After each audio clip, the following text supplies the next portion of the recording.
সুবিধা তো নেই। না ওস্তাদ জি, আলহামদুলিল্লাহ ওটা বুঝে আসছে। আচ্ছা, তো ওটা যদি বুঝে আসে তাহলে এটার আলোকে আমাদের সামনে কাজ, আপনারা একটা জিনিস খেয়াল করে দেখবেন, সেটা হলো এই আমরা একাধিক ওয়ারিসকে একটা নির্দিষ্ট পরিমাণ যখন অংশ দিয়েছি, সেখানে কন্যা অথবা ছেলের কন্যা একাধিক হয়, দুইজন হয় বা তিনজন হয়, তাদের নিচে রেখা টেনে আমরা একটা অংশ দিয়েছি। তো এখন আমাদের যখন কাজ হবে অংশ বন্টন করে দেওয়া, এখন তিনজন বা চারজনকে রেখা টেনে এদের নিচে আমরা একটা অংশ দিয়ে দিলাম। এখানে তো কাজ শেষ নয়, আমাদের তো প্রত্যেককেই তার অংশ বুঝিয়ে দিতে হবে। সঠিক বলছি কি? জি ওস্তাদ। জি আচ্ছা, জি। তো প্রত্যেককে যদি আমাদের অংশ বুঝিয়ে দিতে হয় তাহলে আমাদের একটা কাজ করতে হয়। এই কাজটা হলো যে একাধিক ওয়ারিস যেই অংশটা পাইলো এই অংশটাকে ভেঙ্গে সবাইকে দিয়ে দেওয়া। এই রেখার অধীনে যারা আছে এই অংশটা যারা যারা পেয়েছে তাদের সবাইকে এই অংশটা ভেঙ্গে দিয়ে দেওয়া। এই ভেঙ্গে দিয়ে দেওয়ার ক্ষেত্রে আমাদের মাসআলার সহজের জন্য একটা পন্থা হলো যেন ভগ্নাংশ না হয়।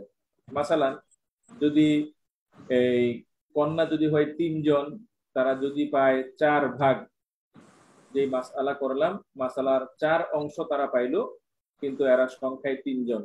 এখন তিনজনকে যদি আমরা এই 4 অংশ ভাগ করে দেই তাহলে প্রত্যেকের অংশে ভগ্নাংশ পড়বে। আর এই ভগ্নাংশ দিয়ে যদি আমরা মাসআলা করি তাহলে তাদেরকে ভবিষ্যতে, এখানে তো আমরা অনুমান নির্ভর একটা সংখ্যা ধরেছি, যখন তাদের টোটাল সম্পত্তিটা আমাদের জানা যাবে এবং ওই সম্পত্তির আলোকে যখন আমরা তাদেরকে সম্পত্তি ভাগ করে দেব, অথবা মৃত ব্যক্তির টাকা পয়সা রেখে গেছেন ওইটাও যেমন আমরা ভাগ করে দেব, তখন এই ভগ্নাংশটা একটা সমস্যা হয়ে দাঁড়ায়। তো তখন আমাদের কাজ হলো যে এই তিনজন ওয়ারিস বা 5জন ওয়ারিস যে 4 ভাগ সম্পদ পাইলো, এই 4 ভাগ সম্পদকে তিনজন অথবা চারজন অথবা 5জনের মাঝে এমন ভাবে ভাগ করে দেব যাতে করে কোনো ভগ্নাংশ না হয়, দশমিক না হয়। এগুলো আমাদের সুবিধার জন্য। ঠিক আছে? জি ওস্তাদ।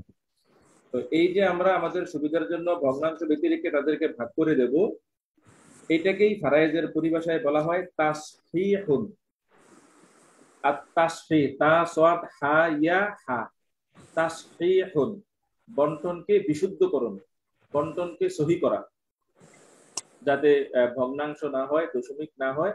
আমরা এমন একটা সিস্টেম ফলো করব যে সিস্টেম ফলো করলে আমাদের ওই অংশটা তাদের মাঝে ভাগ করে দেওয়া যাবে। এটাকে বলা হয় তাসফীহুন বা বন্টন বিশুদ্ধকরণ। সুতরাং আপনারা একটা শিরোনাম তৈরি করতে পারেন, আত-তাসফীহুন বা বন্টন বিশুদ্ধকরণ, একটা শিরোনাম তৈরি করেন।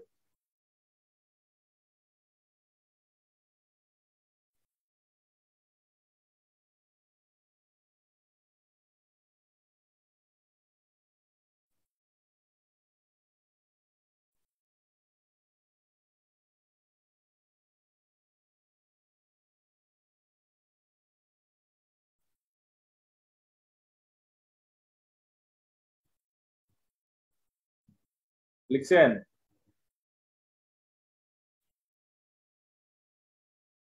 জি জি ওস্তাদ জি। আচ্ছা, লিখলেন। তারপরে এবার লেখেন যে তাসহিহ শব্দের আবিধানিক অর্থ হলো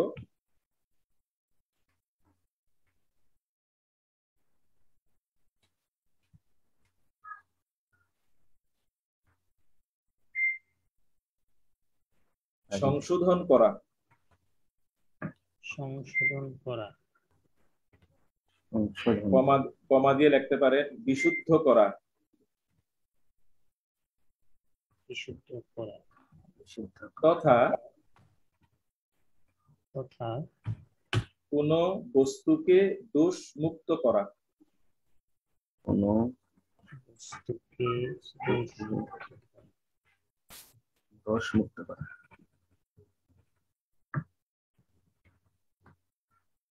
তারপরে লেখেন পরিভাষায়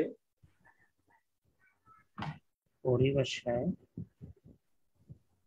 প্রাপক এবং তাদের নির্দিষ্ট অংশের মধ্যে প্রাপক এবং তাদের নির্দিষ্ট অংশের মধ্যে প্রাপক এবং তাদের নির্দিষ্ট অংশের মধ্যে জি প্রত্যক্ষ বা পরোক্ষভাবে ও বা পরোক্ষভাবে সংঘটিত সংগঠিত ভগ্নাংশ ভগ্নাংশ প্রত্যক্ষ অথবা পরোক্ষভাবে পরোক্ষভাবে সংঘটিত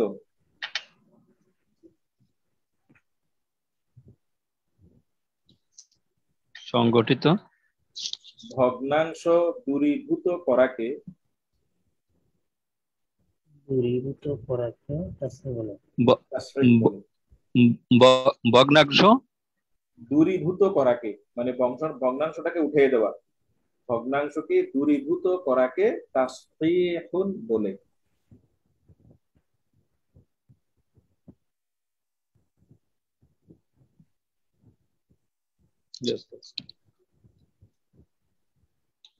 ঠিক আছে।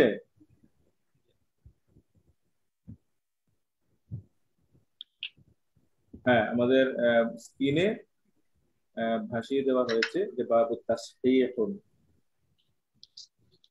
তাহলে এতটুকু আমরা তো বুঝেছি আবিধানিক এবং পারিভাষিক অর্থ। জি উস্তাদ জি। আচ্ছা, এবার লিখতে পারেন যে তাসফীহের মোট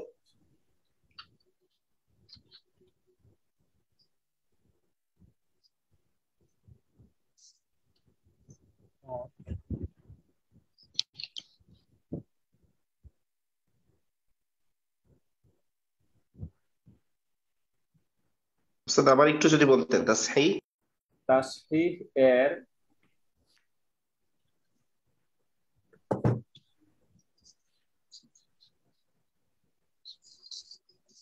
মোট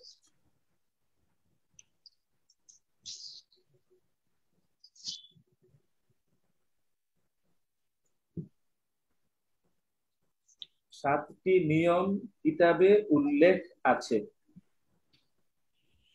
একটি নিয়ম কিতাবে উল্লেখ আছে। তো তাসফীহ এর জন্য কিতাবে উল্লেখিত আছে 7টি নিয়ম। এই যে ইয়াহতাজু ফি তাসফীহিল মাসাইলি ইলা সাবআতি উসুলিন, আমাদের স্ক্রিনেও ভেসে উঠেছে।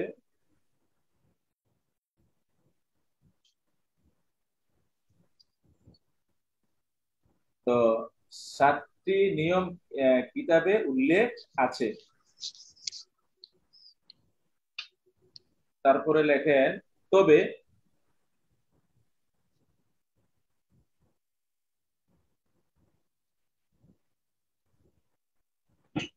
তবে এই তবের পরের কথাটা হলো আমাদের ব্যক্তিগত, এটা কিতাবের ভাষা নয়।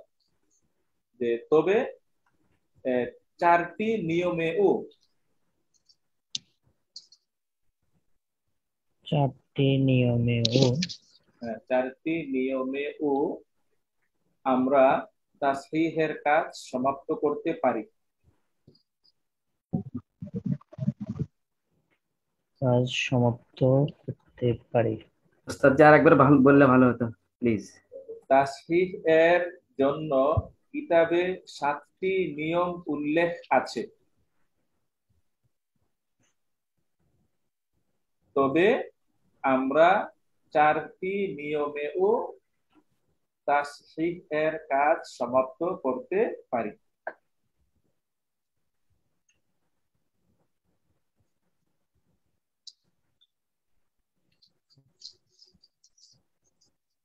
তো এখানে আপনাদের একটা প্রশ্ন থাকতে পারে যে কিতাবে যদি 7টা নিয়ম থাকে তা আমরা আবার 4টায় সমাপ্ত করতে পারি কেন? এই প্রশ্নের উত্তর হলো যে কিতাবে তারা লসাগুর পদ্ধতি অবলম্বন করে নাই। তারা সনাতন পদ্ধতি অবলম্বন করার কারণে, যখন কিতাব লেখা হয়েছে সেই সময়ের নিয়ম অনুসরণ করার কারণে বা লসাগুকে তারা ব্যবহার না করার কারণে এই 7টা নিয়ম তৈরি হয়েছে।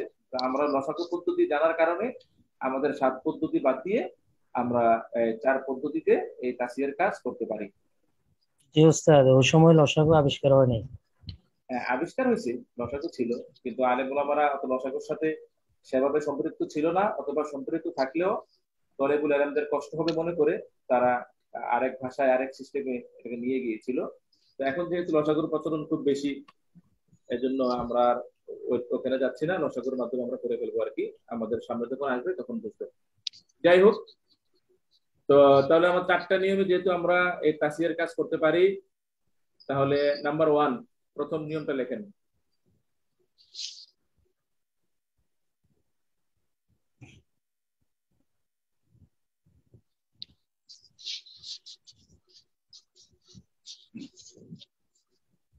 প্রস্তুত? জি প্রস্তুত। আচ্ছা, প্রস্তুত হলে একটু স্ক্রিনে দেখেন। স্ক্রিনে দেখেন, এই যে লাল দাগ দেওয়া আছে ইলা সাবআতি উসুলিন, তারপরে দেওয়া আছে সালাসাতুম বাইনা সিহামে ওয়ার রুউসি। পাইছেন? জি পেয়েছি। এই সেহাম এবং রুউস, এই দুইটা শব্দ আমরা এখন ব্যবহার করব। এই সেহাম মানে হলো অংশ।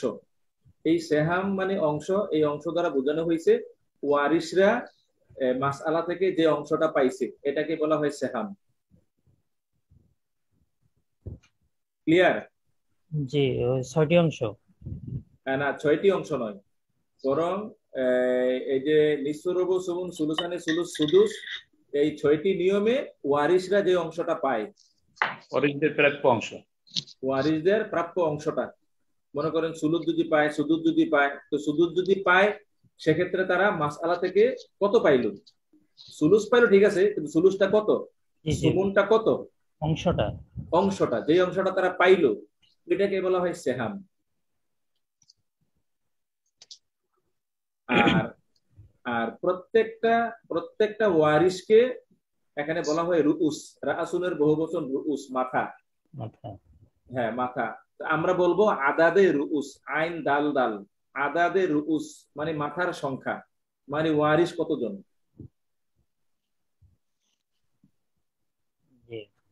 আমি কথা বুঝাতে পারছি? জি। ওই যে আমাদের লাল দাগ নিচে দেওয়া আছে, মাশাআল্লাহ। এই যে আদাদে রুউস, এই আদাদে রুউস মানে হলো মাথার সংখ্যা। মাথার সংখ্যা মানে হলো যে ওয়ারিস কতজন আছে। আর সেহাম এটা হলো প্রাপ্য যে অংশটা।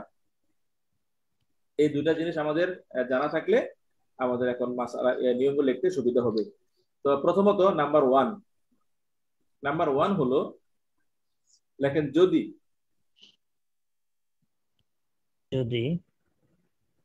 সেহামকে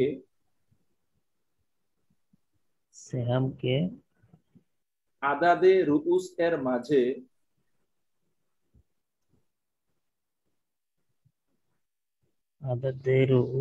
মাঝে বিনা ভগ্নাংশে বন্টন করে দেয়া যায়,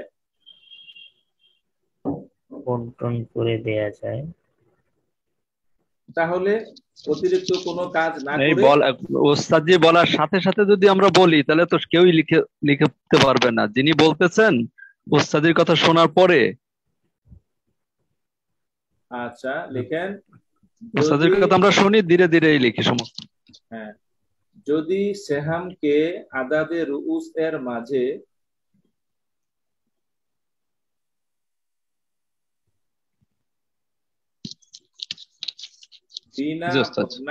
বিনা ভগ্নাংশে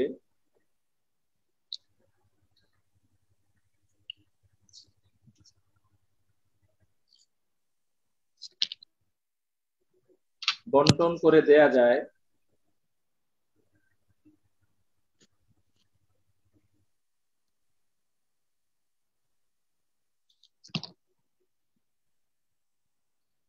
তাহলে অতিরিক্ত কাজ না করেই বন্টন করে দেয়া হবে।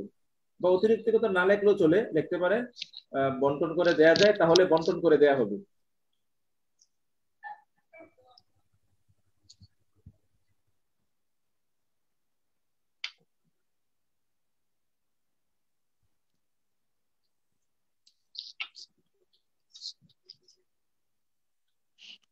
জি ওস্তাদ।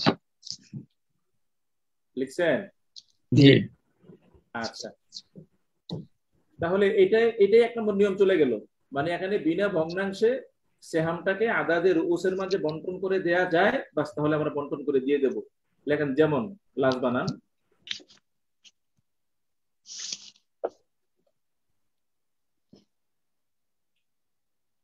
যেমন বিন্তুন কন্যা লেখেন 4 বার।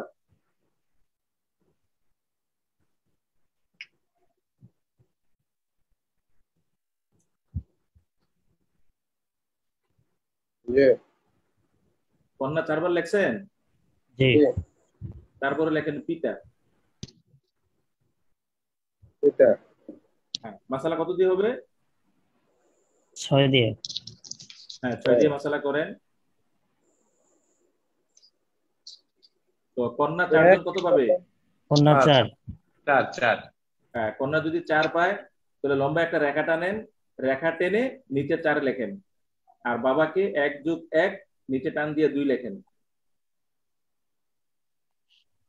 6 এবং আসাবা। পরিষ্কার? জি যদি পরিষ্কার হয় তাহলে একটা জিনিস এখন খেয়াল করেন, এখানে কন্যা সংখ্যা হলো 4 জন, তার মানে হলো আদদের রুউস 4, মাথার সংখ্যা হলো 4, এবং তারা অংশ পাইছেও 4, তাই না? জি উস্তাদ আফওয়ান, মাসালাটা যদি মানে বন্টনটা যদি আবার একটু বলতেন। কন্যা 4 জন, তো তারা কত পাবে? 4 সুলুসানে। জি হ্যাঁ, উস্তাদ। তাহলে পিতা হলো সুদুস, তাহলে সুলুসান এবং সুদুস মিলার কারণে মাসালা 6 দিয়ে লসাগু করলে 6, তো 6 দিয়ে মশলা করলে তারা পাইলো 4, আর পিতা পাইলো 1 + 1। প্রথম 1 পাইলো ফরজে মতলব সুদুস, তারপরে আসাব হিসাবে 1, 1 + 1 নিচে হলো 2। তো কন্যাদের নিচে যে আপনারা 4 লিখলেন, তাহলে আদাদের রুউস 4, সেহামও 4, ঠিক আছে? সমান সমান। এখন এই 4 কে একটা গোল চিহ্ন দিয়ে আটকাই দেন, এই 4 কে গোল চিহ্ন দিয়ে আটকাই দিয়া প্রত্যেক কন্যার নিচে 1 1 বসাই দেন।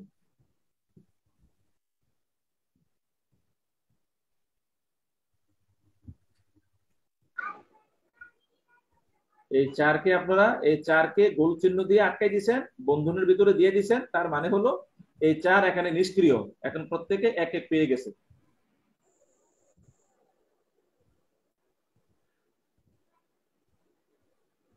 কথা কি ক্লিয়ার?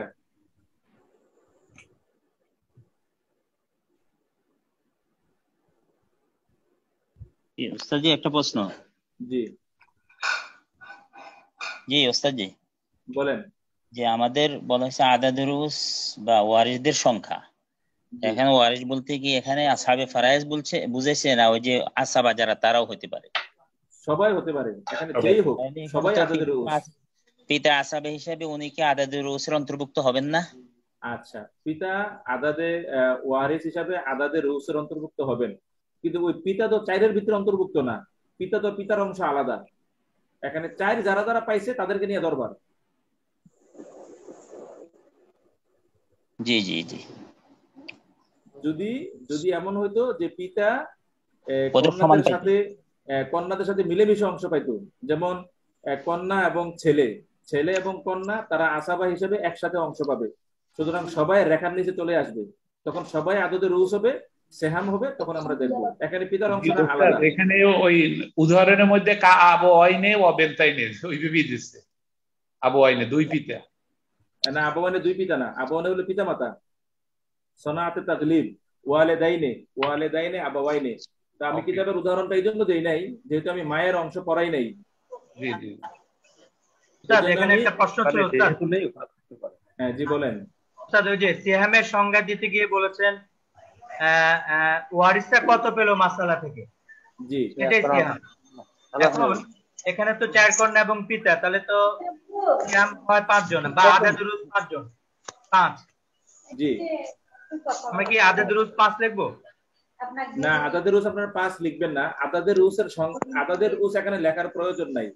এই প্রশ্নটা আরো একজন ভাই আমাকে করেছিলেন, আমি জবাব দিয়েছি যে পিতা আদাদের উস ঠিক আছে, যেই চারকে আমরা কন্যাদের মাঝে বন্টন করে দেব, এই চারের মাঝে তো পিতার অন্তর্ভুক্তি নাই, পিতা তো আলাদা অংশ সে পেয়ে গেছে। সুতরাং আমরা পিতাকে এখন টেনে আনবো না, আমরা এই চার যেই আদাদের উসেরা পাইলো তাদেরকে নিয়ে আমাদের দরবার, তাদেরকে নিয়ে আমাদের কেস মামলা মোকদ্দমা যা আছে।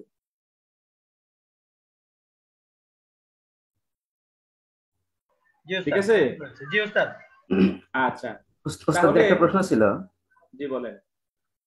এই যে এখানে কন্যাতে 4 জন, মাসালা 6, আমরা তো জানি যে কন্যা একজন হলে অর্ধেক হয় আর একাধিক হলে সুলুসান হয়। জি, সেক্ষেত্রে যে এখানে 4 পেল, তার মানে কি 2 2 করে 4 এইভাবে দেওয়া হলো কিনা? এটা তো সুলুসান হইছে, তো সুলুসান হইছে না? এরা পাচ্ছে সুলুসানে, সুলুসানে মানে 3 ভাগের 2 ভাগ। তো আপনি 6 কে 3 দিয়ে ভাগ দেন, 3 দুগানে 6, তো 1 ভাগে পারে 2 ভাগ, তো 2 ভাগে পড়বে 2 2 4 ভাগ 4, 3 ভাগের 2 ভাগ। তো আপনি 6টা সিমের বিচি নেন, 6টা যে সিমের বিচি নিয়ে 6টা ভাগ করেন, সেখান থেকে আপনি 3 ভাগ করেন, 3 ভাগ নিয়ে আপনি 2 ভাগ নেন, দেখবেন 4টা সিমের বিচি পড়ছে। জি, শুকরান, জাযাকাল্লাহ খাইর। জি, আল্লাহু তাহলে আকবার। তাহলে কি আমরা এতটুকু বুঝতে পারছি? জি ওস্তাদ। আচ্ছা, এতটুকু এখানে একটু ক্লিয়ার হয় নাই উস্তাদ জি, এটার কোন জায়গাটা বলেন? বুঝতে যে আদাদুর উস যে বলা হয়েছে ওয়ারিসদের মাথার সংখ্যা, জি, এখানে বুঝতেছি তো যে পিতাও তো এখানে ওয়ারিসদের মাথার মধ্যে আছে, সেই জিনিসটা একটু ক্লিয়ার হইতেছে না আর কি। আচ্ছা, আপনারা একটু মেহরবানি করে তাসহিহ এর পারিভাষিক সংখ্যাটার দিকে লক্ষ্য করেন। পারিভাষিক সংখ্যাটা হলো প্রাপক এবং তাদের নির্দিষ্ট অংশের মধ্যে, প্রাপক এবং তাদের নির্দিষ্ট অংশের মধ্যে প্রত্যক্ষ এবং পরোক্ষভাবে যে ভগ্নাংশ হয় তাকে দূরীভূত করার নাম হলো তাসহিহ। এখানে প্রাপক এবং প্রাপ্য হলো কন্যা এবং চারের মাঝে, এই চারের প্রাপক দেওয়ার পিতা না। ও জি জি জি, নির্দিষ্ট। হ্যাঁ, এখানে যারা প্রাপক আছে এবং যে সেহামটা তারা পাবে, সেহামটা পাবে, এবং এটা যারা পাবে তারা হলো প্রাপক, কিন্তু এই 4 দেওয়ার পিতায় পাচ্ছেন না। জি জি ওস্তাদ, যে ওই যে ওখানে যে নির্দিষ্ট অংশের মধ্যে যে প্রত্যক্ষ আর পরোক্ষ ওই বিষয়। জি জি জি জি জি জি জি জি, শুকরান। আচ্ছা, ঠিক আছে। তাহলে এতটুকু যদি আমরা বুঝতে পারি, এটা হলো আমরা ক্লিয়ার বলে ফেললাম।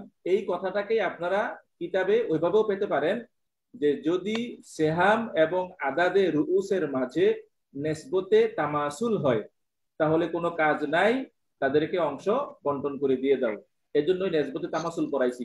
সেহাম 4, আদাদে রুউস 4, 4 এবং 4 নেসবতে তামাসুল, সুতরাং ভগ্নাংশের সুযোগ নাই, প্রত্যেকের অংশ দিয়ে দেওয়া হবে। কথা কি ক্লিয়ার? জি আচ্ছা, তাহলে আরেকটা লাশ বানান।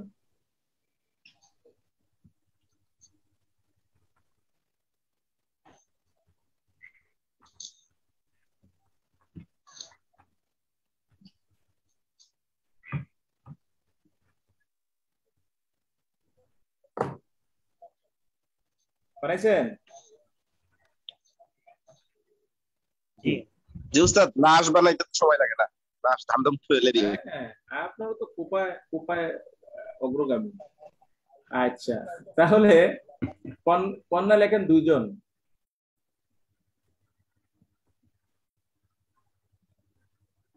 জি তারপরে পিতা। জি, এটা হ্যাঁ হ্যাঁ, তাহলে করেন, মশলাটা করে ফেলেন। মশলা 3 দিয়ে 6 3 মশলা কত দিয়ে? 6 দিয়ে 6 দিয়ে 6 দিয়ে। হ্যাঁ, 6 দিয়ে। 6 দিয়ে উস্তাদ। হ্যাঁ, 6 দিয়ে মশলা করেন। কন্যারা কত পাচ্ছে?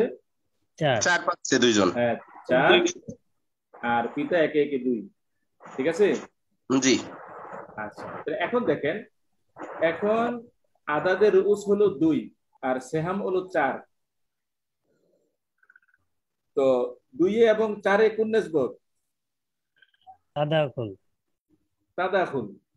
2 এবং 4 নিসবতে তাদাকুল হইয়া বড় সংখ্যাটা কোনটা? আদাদের রুউসটা বড় না সেহামটা বড়? সেহামটা বড়। সেহামটা বড়।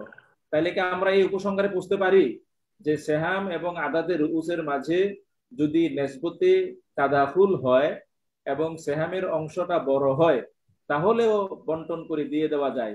যেমন 4কে 2 এর মধ্যে দুইজন ওয়ারিস 2 করে দিয়ে দিবেন। জি দেয়া যায়। হ্যাঁ, তাইলে এই 4কে বন্ধনী দিয়ে আটকান, গোল চিহ্ন দিয়ে আটকাইয়া প্রত্যেক কন্যাকে নিচে 2 করে দিয়ে দেন।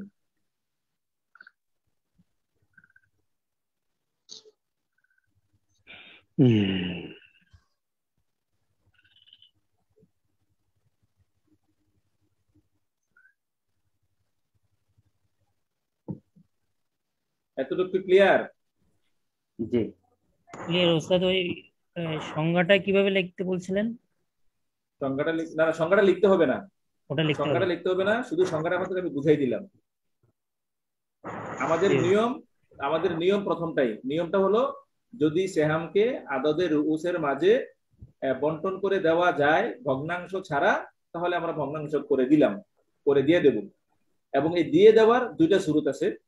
তো শুরুতে আপনাকে বুঝাই দিলাম সহজের জন্য যে যদি সেহাম এবং আদাদের রুউসের মাঝে নেসবতে তামাসুল হয় তাইলেও বিনা ভগ্নাংশে দিয়ে দেওয়া যায়, অথবা সেহাম এবং আদাদের রুউসের মাঝে যদি নেসবতে তাদাকুল হয়ে সেহামটা বড় হয় তাহলেও বিনা ভগ্নাংশে বন্টন করে দিয়ে দেওয়া যায়।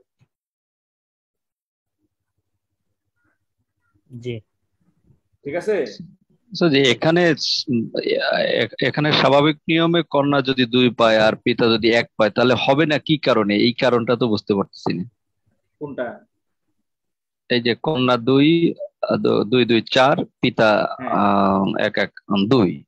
হ্যাঁ, তো এটা যে সলিউশনে হয় 6 দিয়ে যে আমরা করলাম, এটা যদি সলিউশনে দিয়ে করি 3 2 অংশ যদি কন্যা পায় আর 1 অংশ পিতা পায় তাহলে হবে কিনা? হইলো তো। কন্যা যদি একাধিক হয় তাহলে তো 3 2 অংশ পাবে। তো ডাইরেক্ট যদি আমরা 3 দিয়ে করে 3 2 অংশ যদি দেই, কন্যা 2 কন্যাকে আর পিতা যদি 1 অংশ, তাহলে হবে কিনা? হ্যাঁ, এখানে হবে, কিন্তু কথা হইলো যদি এমন হয় যেখানে কন্যা আছে, পিতা আছে এবং সাথে অন্য কোনো ওয়ারিস আছে, তখন খলতমলত হয়ে যাবে। এখানে মাসালা আপনারা 3 দিয়ে করার কারণে আপনাদের মাথার ভিতরে ওই 3টাই ঘুরপাক খাবে। জি 3টা ঘুরপাক খাবে, তখন অন্যান্য ওয়ারিস থাকলেও আপনাদের ওই তখন মাসালায় খলতমলত হয়ে যাবে। সুতরাং আমাদের পরের সংখ্যা যদি বৃদ্ধি পায় তাহলে 6 দিয়ে করলেই মিলানো সহজ হবে, তখনই মিলানো সহজ হবে, নচেত পেছ লেগে যাবে। শুকরান, জাযাকাল্লাহ। জি আমিন। আচ্ছা, তাহলে আমাদের 1 নম্বর নিয়ম পরিষ্কার। এবারে আসুন 2 নম্বর নিয়মে।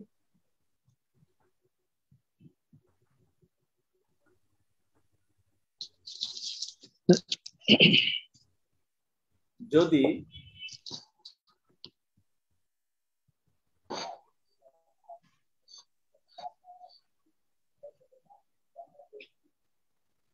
জি উস্তাদ, যদি সেহাম এবং আদাদে রুউস এর মাঝে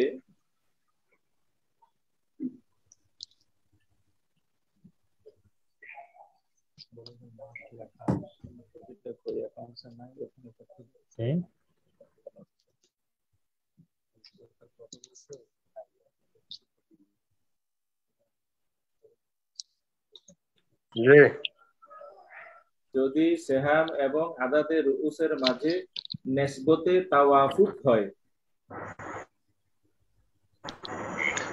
উস্তাদ একটু আবার বললে বেঁধে গিয়েছে কথাটা। যদি সেহাম এবং আদাদে রুউস এর মাঝে নেসবতে তাওয়াফুক হয়, যে তাওয়াফুক হয় তাহলে আদাদে রুউস এর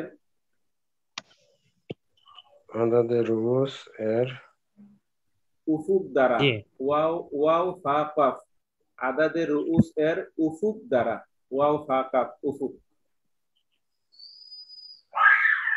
উফুক দ্বারা, হ্যাঁ, আদাদে রুউস এর উফুক দ্বারা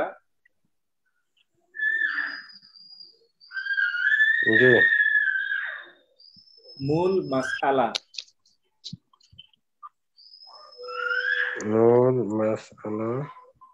এবং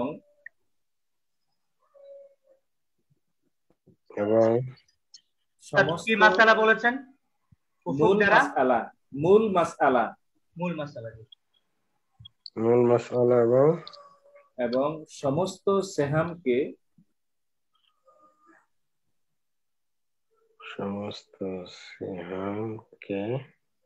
গুণ করতে হবে।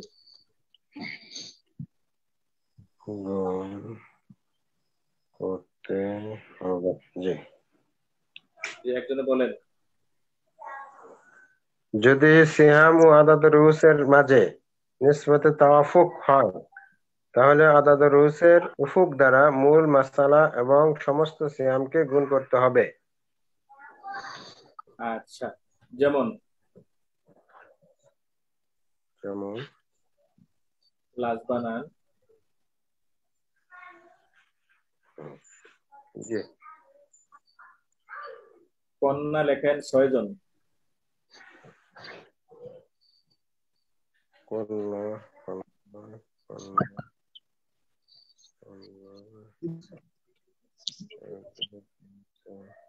আমাদের এলাকায় এক ভদ্রলোক আছে, ওনার কন্যা 7 জন, সুতরাং 6 জন শুনে ভয় পেয়েন না।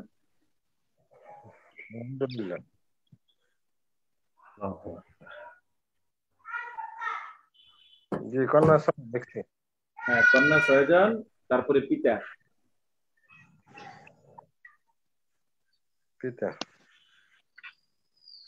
আমার মামা 7 জন। আল্লাহু আকবার। তো মাসালাটা করে ফেলেন। আগের মতই তো সব দিয়ে। মাসালা 6 করেন। 4 2 4 2 মাসালা 1 1 আর 4। জি, পরিষ্কার। জি। আচ্ছা, এখন দেখেন, এখন 6 জন কন্যা যে 4 ভাগ পাইলো, 4 অংশ পাইলো, এখন কি বিনা ভগ্নাংশে 4কে 6 এর মাঝে ভাগ করে দেওয়া যায়? যায় না। যায় না। তো যেহেতু যায় না, সেহেতু এখন দেখেন সেহাম হলো 4, আদাদের রুস হলো 6। 4 এবং 6 কোন নিসবত? তাওয়াফুক। নিসবতে তাওয়াফুক। সেই তৃতীয় সংখ্যাটা কি, যেই তৃতীয় সংখ্যা দ্বারা দোনোটাকে ভাগ করা যায়? 2 3 2 2 2 2 দিয়া 4কে ভাগ করা যায়, 2 দুগুণে 4, এবং 2 দিয়া 6 কেও ভাগ করা যায়, 3 দুগুণে 6। ঠিক আছে? এই 2 দিয়ে ভাগ করার পরে যেই ভাগফলটা হবে, ওই ভাগফলটাকেই বলা হয় উফুক। তো এখানে ভাগফল দুইটা, একটা হলো 4-এর ভাগফল 2, আর একটা হলো 6-এর ভাগফল 3। উফুক দুইটা, আদাদের রুসের উফুক হইল 3, আর সেহামের উফুক হইল 2। কিন্তু আমরা এখানে কাজ করব কার উফুক দিয়ে? সেহামের উফুক দিয়ে না আদাদের রুসের উফুক দিয়ে? আদাদের রুসের উফুক দিয়ে। হ্যাঁ, আদাদের রুসের উফুক দিয়ে। তাহলে আদাদের রুসের উফুক কত? 3। তাহলে এই 3 দিয়ে আমরা কি করব? মূল মাসআলাকে গুণ করব, তাই না? জি। তো মূল মাসআলা কত? 6। তো যেখানে মাসআলা লেখছেন 6, ঠিক তার বরাবর উপরে লেখেন তাসহিহ 318, উপরে লেখেন তাসহিহ 18।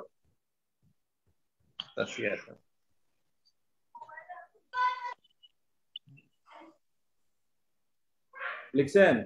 জি। তো যদি তাসহিহ লিখে থাকেন 18, তা আমরা বলছি যে আদাদের রুসের উফুক দ্বারা মূল মাসআলাকে এবং সমস্ত সেহামকে গুণ করতে হবে। সমস্ত সেহাম মানে হলো যত ওয়ারিস আছে, যতজনকে সেহাম দেওয়া হয়েছে সবগুলোকেই গুণ করতে হবে। তাহলে কন্যারা পাইছে 4, তাহলে 3 দিয়ে 4কে গুণ করলে 3 4 12। 4-এর নিচে ছোট্ট করে দাগ টান দিয়া নিচে লেখেন 12। 4-এর নিচে 12।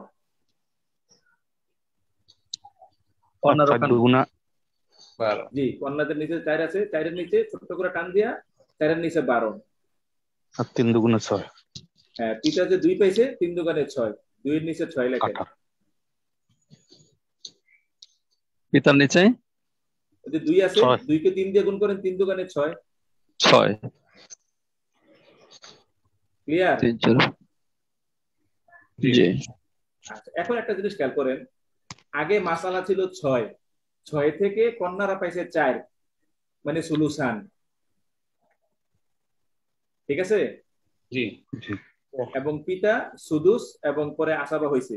এখন আমি যে মাসালাকে 6 থেকে তাসি করে 18 করে দিলাম, তো আমি 6 কে যেমন 18 বানাইছি, 4 কেও তো 12 বানাইছি, তো 4 কে যে 12 বানাইলাম, 6 থেকে 4 যেমন সুলুসান, 18 থেকেও 12 সুলুসান। 3 6 18, 1 ভাগ হলো 6, 2 ভাগ হলো 12। জি। তাইলে মূলত কিন্তু অংশ বাড়ে নাই, কিন্তু আমাদের সুবিধার জন্য আমরা মূল মাসালাকেও বাড়াইলাম, সেহামকেও বাড়াইলাম, ঠিক আছে? জি। আচ্ছা, তাহলে এখন দেখেন, এখন আমরা 3 4 12, নিচে হইলো 12। এখন 12 যে হইলো, এখন কন্যা কয়জন? 6 জন। 6 জন। 2 করে তো কন্যা যদি 6 হয়, অংশ হইলো 12, এখন প্রত্যেকে 2 করে পাইয়ে ফেলবে। এখন এই যে 4 এর নিচে 12 লেখছেন, এটাকে বন্ধনী দিয়া আটকাই দেন, আটকাই দিয়া প্রত্যেক কন্যার নিচে 2 2 করে দিয়ে দেন।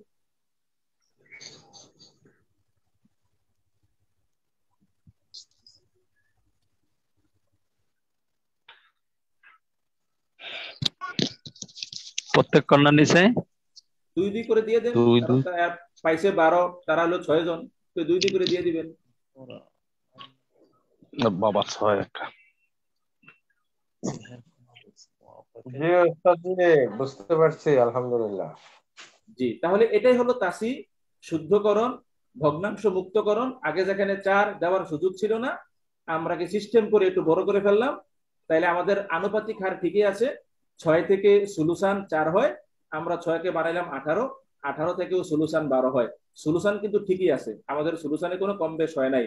ফাঁকি দিয়া আমরা এমন একটা পদ্ধতি অবলম্বন করলাম যেখানে আমাদের আর কোনো ভগ্নাংশ হয় নাই, একটা পরিপূর্ণ অংশ সবাই পেয়ে ফেললো।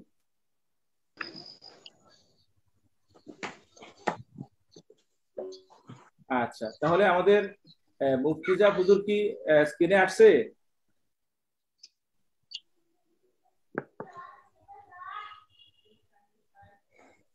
এসে যাবে এখনই।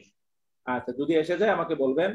তাহলে নাম্বার 4, 3, নাম্বার 3, নাম্বার 3। জি জি, আমি একটু পরীক্ষা করলাম আর কি, আপনার সচেতন আছেন কিনা।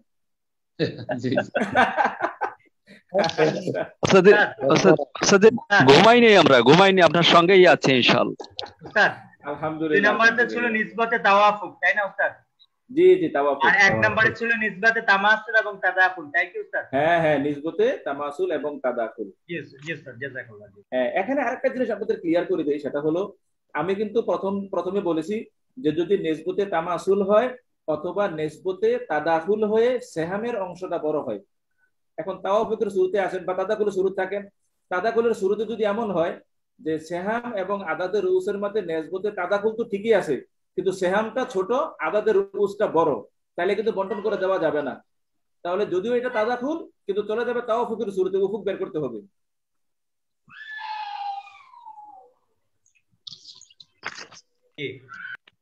বিষয়টা ক্লিয়ার হতে পারিনি, প্যাচ লেগে গেছে কেন যেন। আচ্ছা, আমি আপনাকে বলি। আমি বলেছি 1 নম্বরের নিয়ম হলো যদি নিসবতে তামাসুল হয় তাহলে বন্টন করে দেওয়া সম্ভব। আর যদি নিসবতে তাদাকুল হইয়া এই সেহামটা যদি বড় হয়, আদাদের রুউস যদি ছোট হয়, যেমন তারা আদাদের রুউস 2 পাইছে 4, তো 4 বড় বিধায় 2 এর মাঝে বন্টন করে দেওয়া গেছে। কিন্তু যদি কোনো অঙ্কে এমন হয় যে আদাদের রুউস হলো 4 জন, পাইছে 2, তো 2 আর 4 তো নিসবতে তাদাকুল ঠিকই আছে, কিন্তু 2 কে তো আর 4 এর মাঝে বন্টন করে দেওয়া যাবে না। কিন্তু উস্তাদ যদি এমনটা হয় যে কন্যা 3 জন, কিন্তু আমাদের আদাদ সিহাম হচ্ছে 4, সেক্ষেত্রেও তো। জি, এই সেক্ষেত্রেটাই হলো 3 নাম্বার নিয়ম, যদি নিসবতে তাবায়ুন হয়। তাহলে জি আমাদের পরবর্তী উস্তাদ এগিয়ে গেছেন। জি জি, আমাদের তামাসুল আর তাদাকুল যাই হোক না কেন, মূল মাসালার কোনো পরিবর্তন হবে না, প্রথম নিয়ম। হ্যাঁ, মূল মাসালা কোনো পরিবর্তন হবে না, কিন্তু আমাদের উফুকের প্রয়োজন যদি হয়, তাদাকুলের শুরুতে আদাদের রুউস যদি বড় হয়ে যায়, সেহাম যদি ছোট হয়ে যায়, সেক্ষেত্রে আমাদের তাদাকুল হইলেও আমাদের উফুক বের করতে হবে, এবং উফুক দ্বারা গুণ করলে অবশ্যই মূল মাসালা বেড়ে যাবে, অসুবিধা নাই, সেহামও বাড়বে আনুপাতিক হারে। জি, আসসালামু আলাইকুম ওয়া রাহমাতুল্লাহি ওয়া বারাকাতুহু।